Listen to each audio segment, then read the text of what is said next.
Hey, what's up mga kasana all? So this is Billy J. Alanano, your YouTuber and a fourth-year student taking a Bachelor of Secondary Education major in English. So now, we're going to tackle about literature. So what is literature? So what is literature? Literature is the total of reserved writings belonging to a given language or people. It is also the class or the total of writings of a given country or period, each which notable for literary form or expression, as distinguished, on the one hand, from works merely to technical or erudite, and on the other from journalists or the other ephemeral writing. So now, we're going to tackle about the heritage of English literature. Here, English literary heritage is a project aims to explore new ways of exhibiting literary manuscript and objects to a wide audience.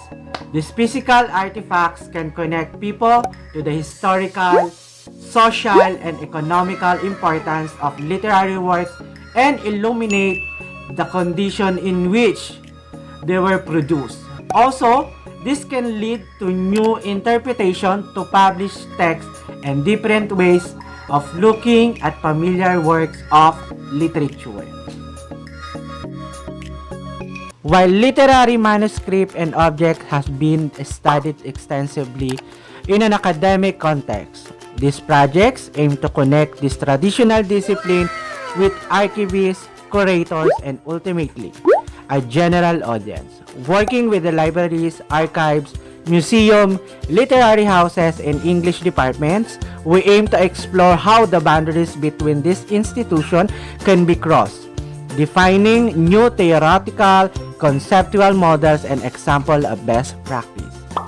Key to these aims will be examination of possible digital technologies that can be used as tools to help readers find their way through literary heritage documents and enable them to more varied and interactive museum experience, placing emphasis on the visitor's role in interpreting the literary objects by varying techniques from computer gaming and existing application development. In thinking of literary heritage, manuscript and objects is too easy to focus purely on those items that were created once on by notable authors. The holdings of Blackburn Museum go some way to redress the balance, showing the importance of the collector in preserving our literary heritage. Blackburn is not a town that is renowned for its cultural impact. In the 18th century, it became known as a key town in the burgeoning textile industry, one of many Northwest towns that was to benefit from the expanding cotton industry over the course of at most 2 centuries. Today, all that is left of this boom in Blackburn are the grand buildings, such as the Town Hall or the refurbished Waterloo Pavilions, the famous Thwaites Brewery, feature of the town since 1807, is the last remaining business from Blackburn's industrial past. The collection of R.E. Hart at the Blackburn Museum is another sign of the town's affluent history. For the next topic I'm going to discuss is all about Middle English period, 11th century up to 15th century. So, I will be discussing about the Norman invasion and the English language. So here it goes. The Norman invasion and the English language. In 1066, the Normans invaded England, and the French of the Normandy, together with Latin, was to become the language of court, religion, and science. English was still used by the common people, but there was no literature written in it for 200 years.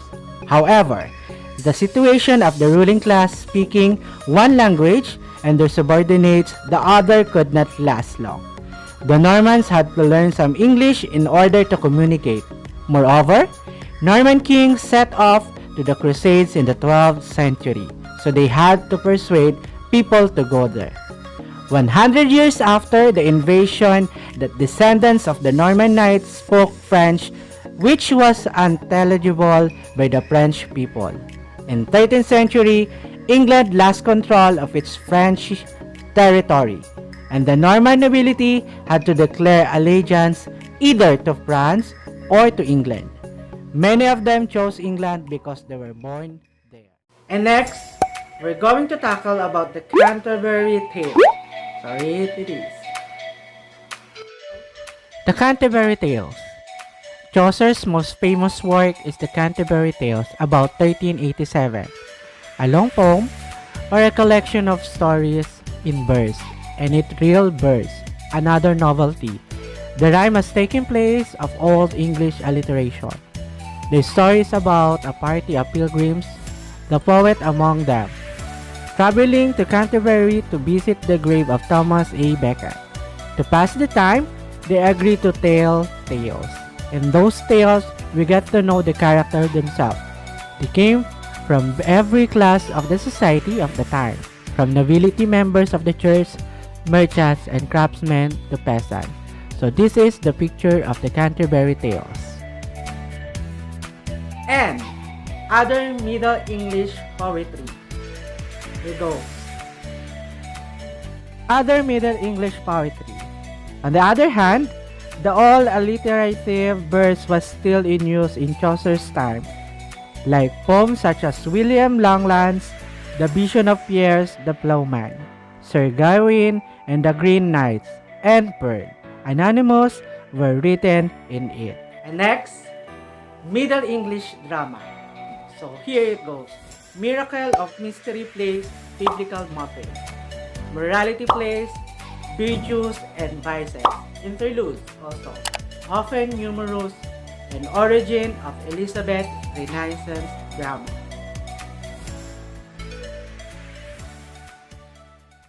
Now, I'm going to tackle about literature, particularly the Elizabethan era. So here is the video clips about literary of Elizabethan era.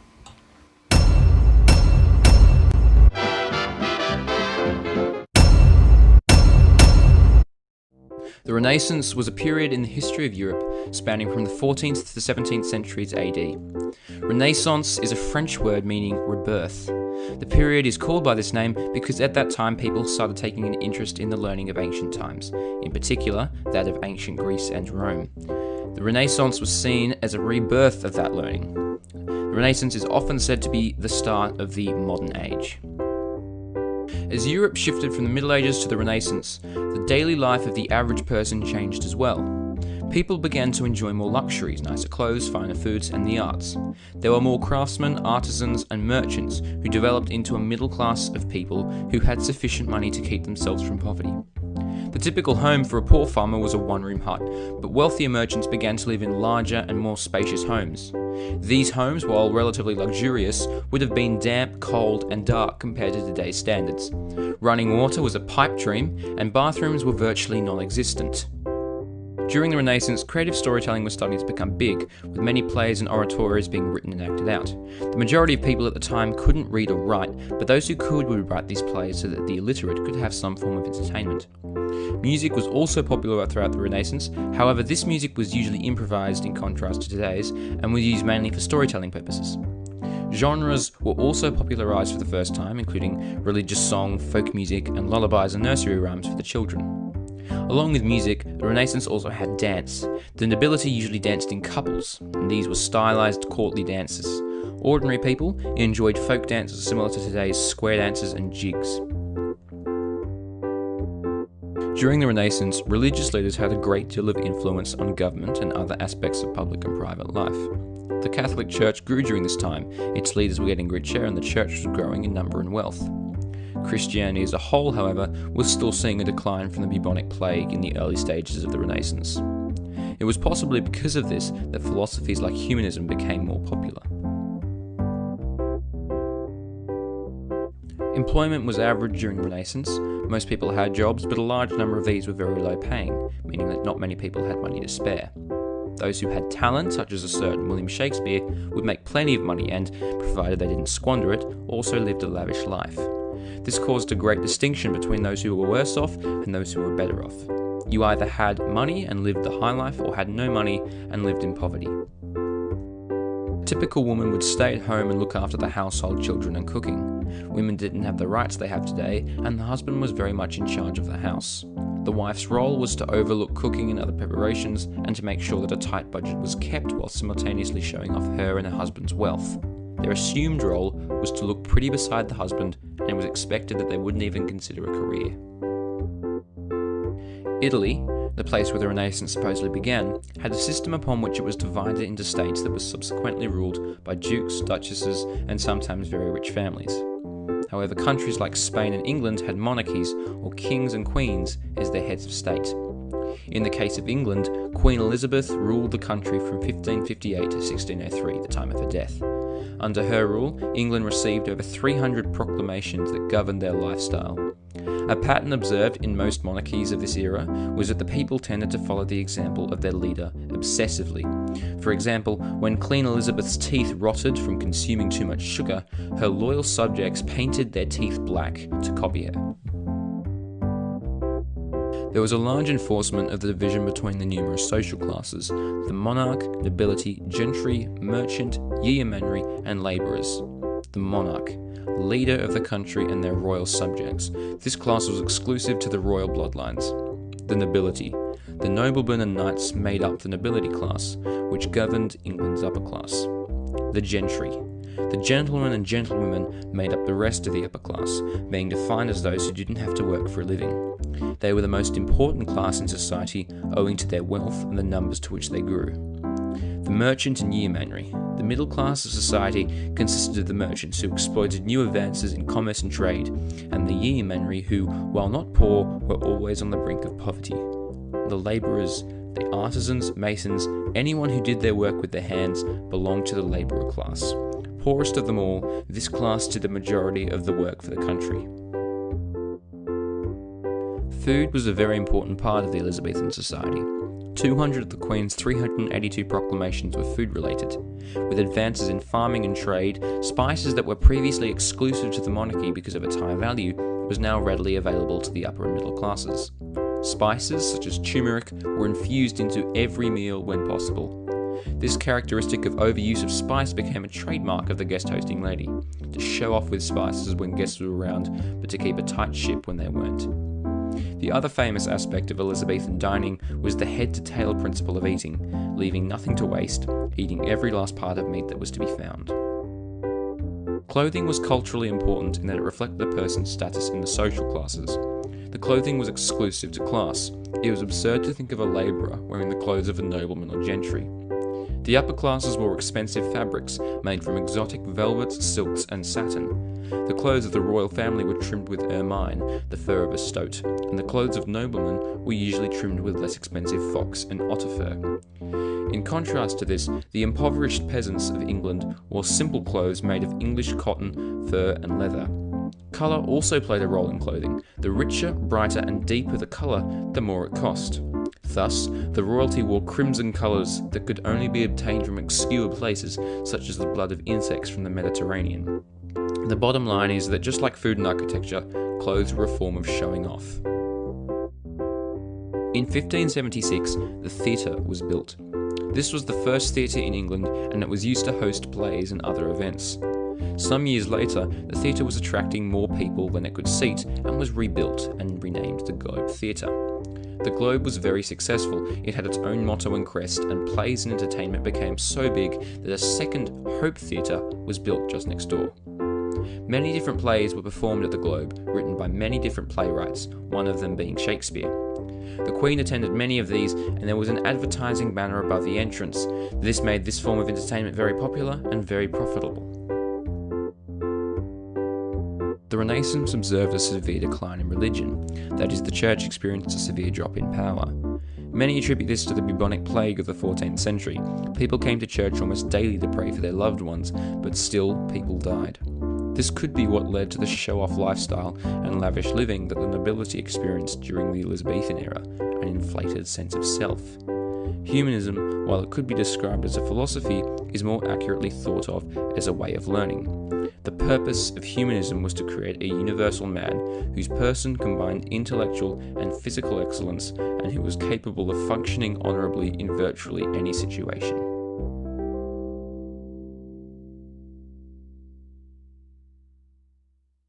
Next, I want to show you and I want to tell you about Elizabethan era. So here it goes.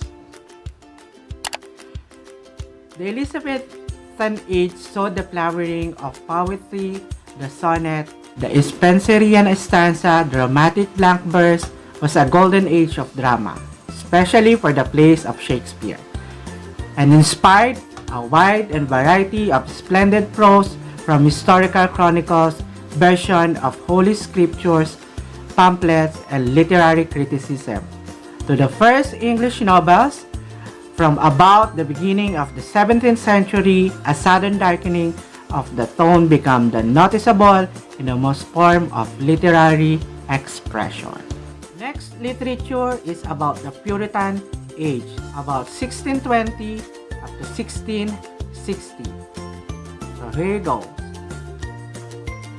The Puritan age, 1620 up to 1660. The literature of the 17th century may be divided into two periods. The Puritan age, or the age of Milton, 1600 up to 1660, which is further divided into Jacobean and Caroline period, after the names of the ruler James I and Charles I, who ruled from 1603 to 1625 and 1625 to 1649, respectively, and the Nestorian period of the age of Dryden, 1660 up to 17th century. And of course, the meaning of Puritanism. Here we go. A member of group of English Protestants on the 16th and the 17th century and advocated strict religious discipline along with the simplification of the ceremonies and creeds of the Church of England. Number 2. Puritan who lives in accordance with Protestant precept, especially one who regards pleasure of the luxury is sinful. Number 3. Puritanism was the doctrine of school English Protestant of the 16th and 17th century whose aim was the purification of the religious practice. Next, regarding with the Puritan age is marked by the decline of Renaissance age of revival knowledge. So here it goes. The Puritan age is marked by the decline of Renaissance age of the revival of the knowledge. Puritan age is further divided into two classes. The Jacobean period in which James I was the ruler. Number 2, Caroline period in which Charles I was the ruler. The next topic that we were going to talk about is all about the classicism. So here it goes. Classicism, 17th to 18th century, the age of reason and enlightenment. Reason governs nature and human nature. Reason is valued over imagination. People are basically good. A perfect society is possible but requires freedom. Social is value over personal individual. Order, harmony, balance, and tradition. Influence classical period and classical music. Next, I want to tackle with you the author and the writers of Classicism era. Here it goes. Pierre Corneille, 1606 to 1684. Pierre Corneille was born June 26, 1606 in Rouen, France. The man would one day be remembered as the father of French tragedy. Corneille studied law at work as the magistrate for the Department of Forests and Rivers in Rouen. In his spare time, Corneille wrote plays. He sold comedy, Millet to a traveling troupe of actors in 1629. The play was successful and Corneille began to write full-time. Next author is T.S. Eliot, 1888 up to 1965. Here we go. Thomas Stearns Eliot was born in St. Louis, Missouri in 1888 and was educated at Harvard, the Sorbonne in Paris, and Merton College of Oxford University. He met Ezra Pound in England in 1914 and settled in London in 1915. The same year, his famous poem, The Love Song of J. Alfred Prufrock, was published. His collection poem was published by Leonard and Virginia Woolf at the Hogarth Press in 1919. Our next topic is all about Romanticism era. So here we go. The nature of Romanticism as a term to cover the most distinctive writers who flourished in the last years of the 18th century and the first decades of the 19th. Romantic, it is indispensable but also little misleading. There was no self-styled Romantic movement at the time, and the great writers of the period did not call themselves Romantics. Not until August Wilhelm von Schlegel's Vienna Lectures of 1808 to 1809 was a clear distinction established between the organic, plastic qualities of Romantic art and the mechanical character of Classicism. Next author is Mary Wollstonecraft Shelley, the author of the famous Frankenstein. Mary Wollstonecraft Shelley was an English novelist who wrote the Gothic novel Frankenstein, or the modern Prometheus, which is considered an early example of science fiction. She also edited and promoted the works of her husband, the Romantic poet and philosopher Percy Bysshe Shelley, born on August 30, 1797, at Somerstown, London, United Kingdom. Died on February 1st, 1851, at Chester Square, London, United Kingdom. Her spouse is Percy Bysshe Shelley on 1816 up to 1822. Children. Next topic, Victorian Age. Have you read Oliver Twist by Mr. Dickens? The Victorian Era is considered to be the golden age of the English novel. It was a time of contrast, of prosperity and poverty, of morality and depravity, of peace and protest. Queen Victoria herself embodied a number of contradictions and influenced scores of writers, both directly and indirectly. Here is a brief overview of Victorian literature by the history books.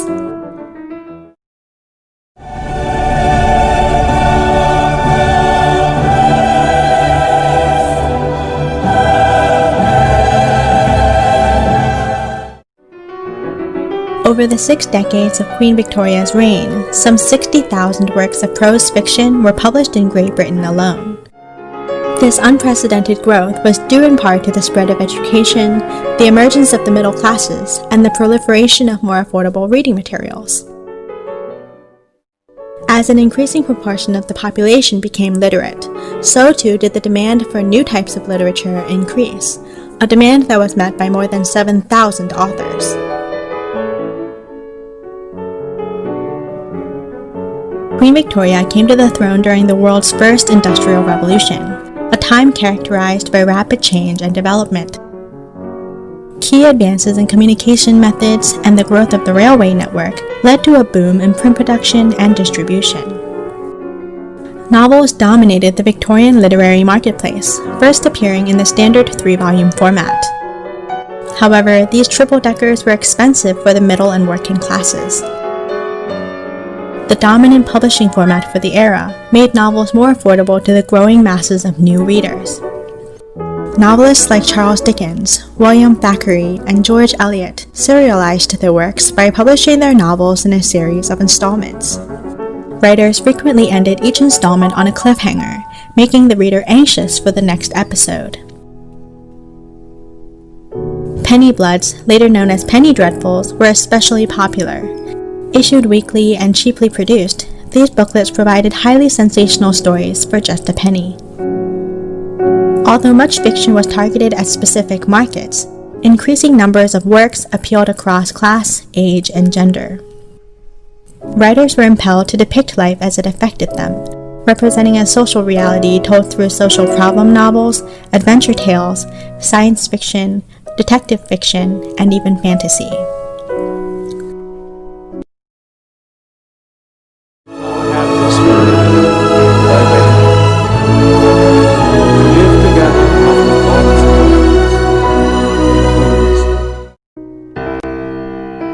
On February 10, 1840, Victoria and Albert were married.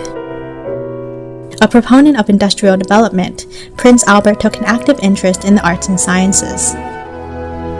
He commissioned the Great Exhibition of 1851, the first international exhibition of its kind, with a view to commemorating Britain's industrial and technological progress. The development of science profoundly influenced the literature of the Victorian era. Starting in the mid-19th century, the invention of the rotary press enabled printing on an industrial scale. Cheaper single-volume yellowbacks and paper-bound editions of existing works began to be sold. The sheer volume and diversity of printed material was revolutionary, reaching broader audiences than ever before. Non-fiction works, from philosophical writings to political essays, made their mark on the literature of the period. Following Romanticism, Victorian poets were influenced by the themes of the previous era. They developed their own distinct style, giving rise to a new age of poetry with a focus on realism, skepticism, and a sense of responsibility. With its novels, periodicals, and circulating libraries, the City of London became a hub for literature. Dickens, whose stories still bring Victorian London to life, was immensely popular during his own lifetime. Queen Victoria herself was an admirer of Dickens' work. I've had 9 children and 42 grandchildren and have almost 1 billion citizens. The 19th century also witnessed the imperial expansion of the British Empire, a development that did not go unnoticed nor unquestioned by Victorian authors. By the end of Victoria's reign, the British Empire had extended over about 1/5 of the Earth's surface, encompassing almost 1/4 of the world's population. Explorers, soldiers, and colonial administrators, among others who traveled in service of the empire, produced accounts of their experiences. The legacy left behind by Victorian writers reflect the enormous changes of the period. In absorbing both neoclassical and romantic literary tradition, the Victorian era was highly conscious of its connections to the past, and yet also sensed its role in shaping the future, paving the way for the creation of literary modernism.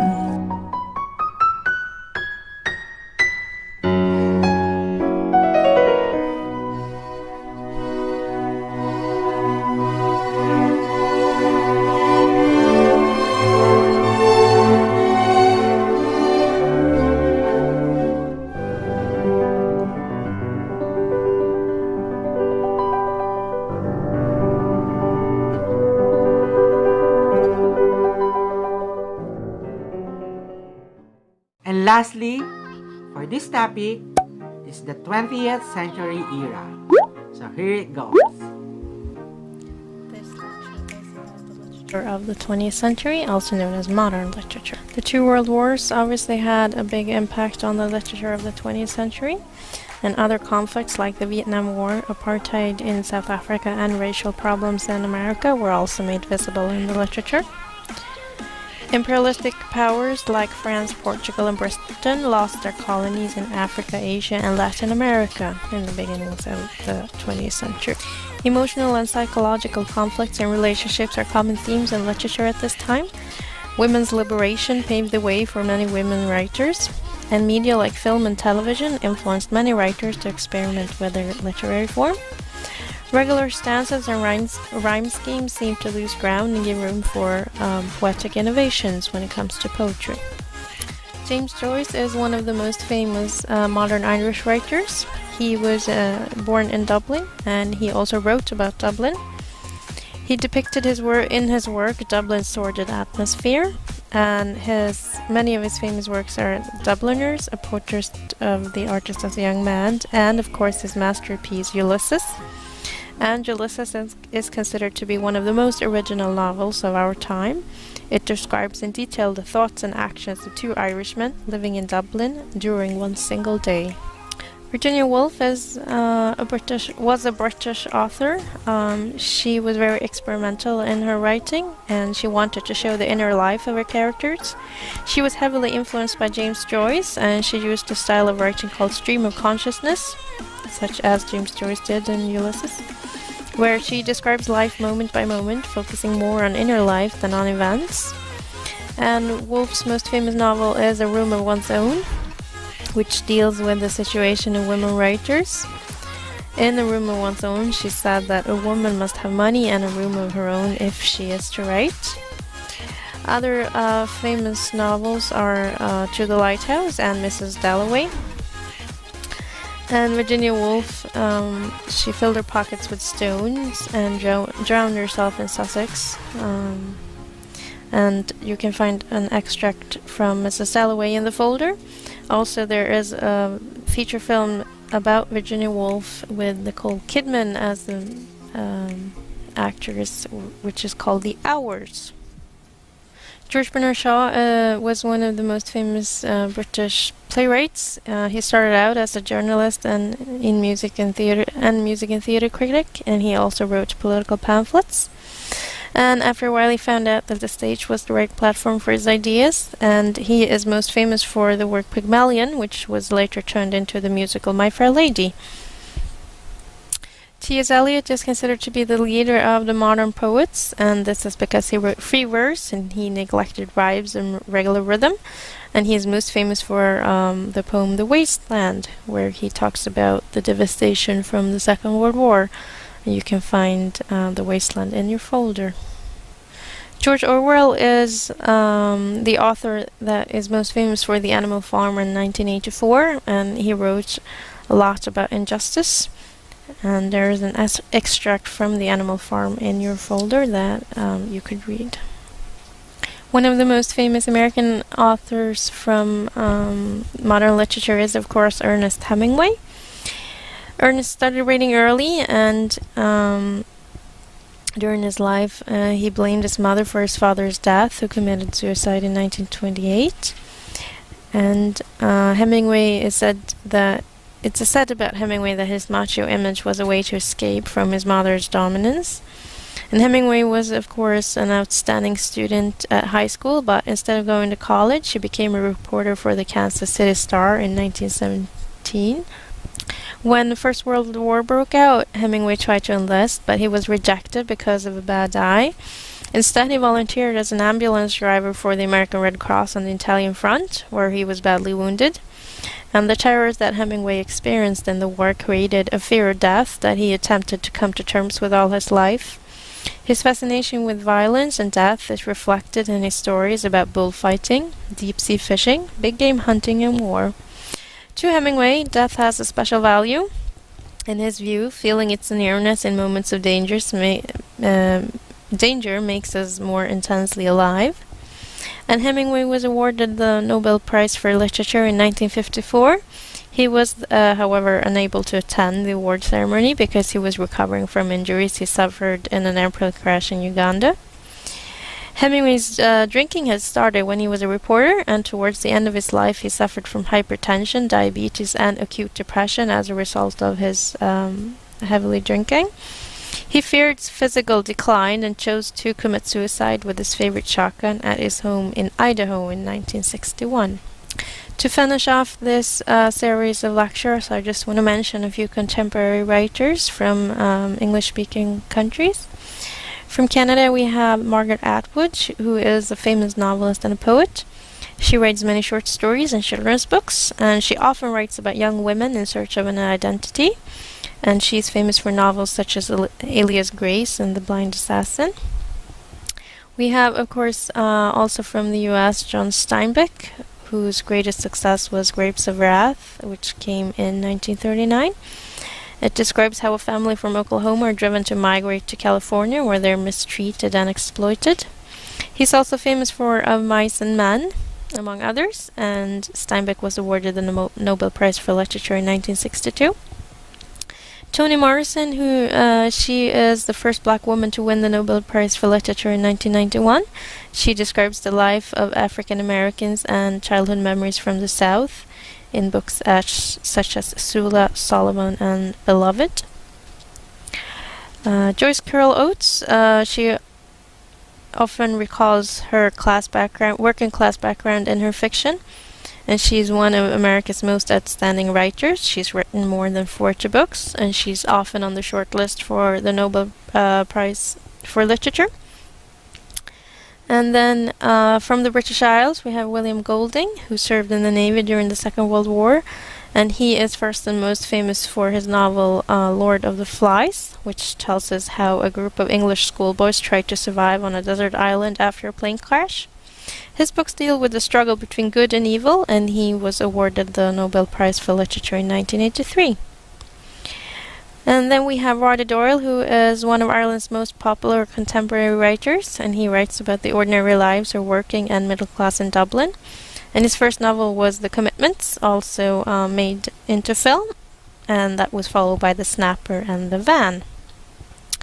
We have from India Anita Desai, who is an Indian writer with a Bengali father and a German mother, and she writes about the struggle of women to find a place for themselves in Indian society. She also deals with Western stereotype views of India, and she's most famous for The Village by the Sea, where she describes the conflict between rural life and industrial interests in India. And that finishes up this series of lectures about literature history. And that's conclude for our topic for this day. So I would give you the recap regarding what the topic of this is all about. The heritage of the English literature. The beginning of it, the Middle English, the Elizabethan era, the Puritan period, age of classicism, the Romantic era, the Victorian age, and lastly, the 20th century era. So this is Billy J. Alanano, your YouTuber, Bachelor of Secondary Education, major in English. Goodbye!